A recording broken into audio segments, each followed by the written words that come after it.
गजपति जिले में धान संग्रह नीति में व्यापक अनियमितता जहां नहीं तेजुची चाषी असंतोष प्रतिवाद में गोसाणी ब्लॉक चाषी रास्ता रोक होते क्षति होता चाषी धान पर सरकार वर्तमान जाए कौन क्षतिपूरण घोषणा करना सबू समस्या मध्य चाषी असंतुष्ट होई आज गोसाणी ब्लॉक 7 माइल छक निकट में दीर्घ समय धरी रास्ता रोक होते फल मोहना और पारलाखेमुंडी मुख्य रास्ता बंद रही उभय पटरू शह शह मोटरसाइकेल गाड़ी छिड़ा हो रही घटनास्थल जोगाण अधिकारी और पारलाखेमुंडी तहसीलदार गुरांडी थाना पुलिस पारलाखेमुंडी एसडीपीओ पहुंची चाषी को बुझासुझा करने को प्रयास करते। दुईटा वर्षा धान मिलगला धान नष्ट होगा सब जमी पड़ी सी जमी धान आज पर्यंत उठाईनी कि मंडी आज पर्यंत नौटी सीएस आज नेबू काली नेबू नेबी प्राय 2 मास होगा सी धान सेमती डिसेम्बर मस पड़ी जनवरी फेब्रुआरी आसला धान जाक खत होगा नौना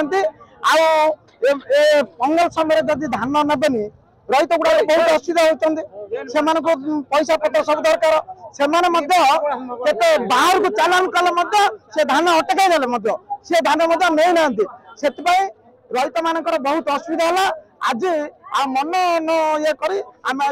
आंदोलन बसिलु आज पर्यटन कौन धान किणले सब धान कि सीएम आसिक कहले आज भल धान है कि भल न धान कि कहते सब धान किणले जाए चाषी रास्ता रोक छाड़बनी